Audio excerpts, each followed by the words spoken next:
ìbátan fún àlàyé kó jẹ́ ló kórúkọ tó wù wẹ̀ níwájú ọlọ́run ọba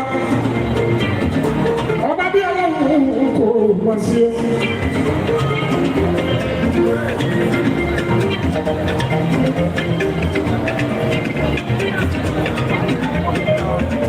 Àbẹ̀bẹ̀ ojú àkọ́ bí.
Oya You never about candidate is the content of the for the Wura Foundation. Yes. All right. Okay, I'll go.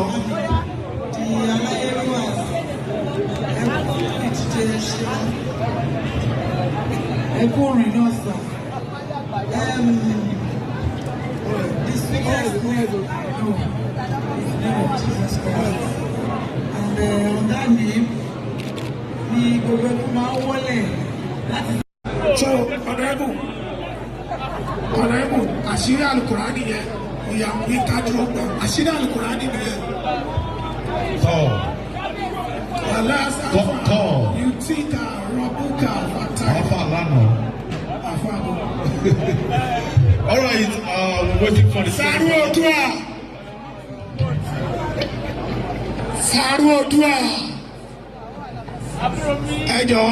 Thank you for that information. Wọ́n máa bá wa sọ̀rọ̀ lẹ́yìn yẹn. We're going to have 5 more people. Okay. The person we are celebrating today is a wonderful person, a philanthropist. Our Salim babes, how are you now? You're welcome. I want to appreciate the presence of Honorable too.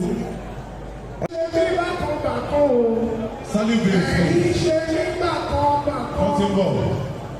Please. Somebody is around here. The Salim babes. About 4 years. Ayabambelu, ayabeje, beje pale opata, ayabano baro iyodese.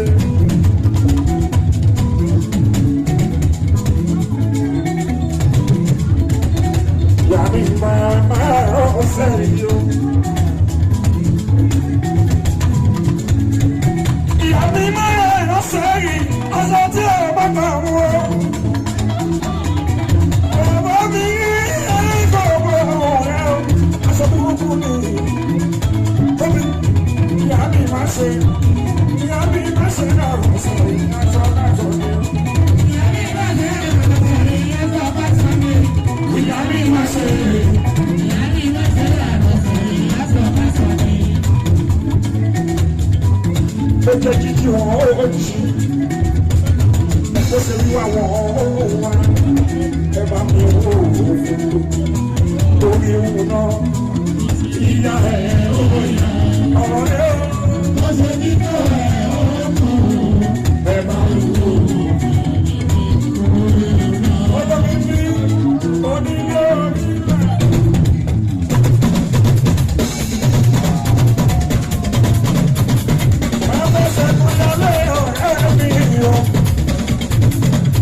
Jesus la máa spell. So we start with J.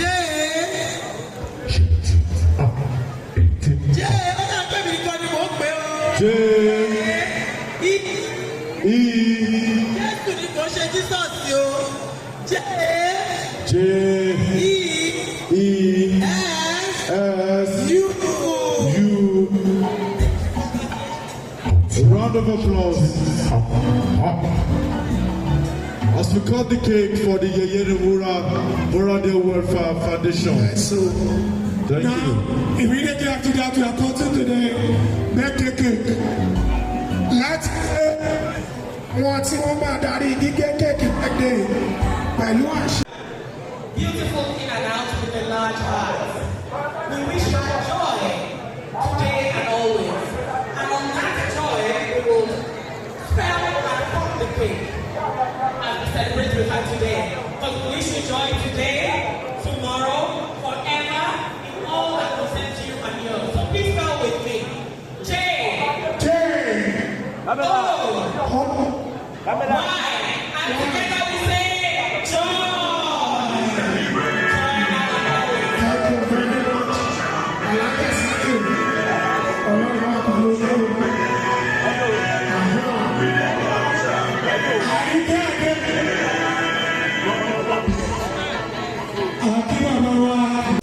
Tó bá ti gbà lọ máa jókòó báyẹn, tó bá ti gbà lọ máa jókòó.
Anyway,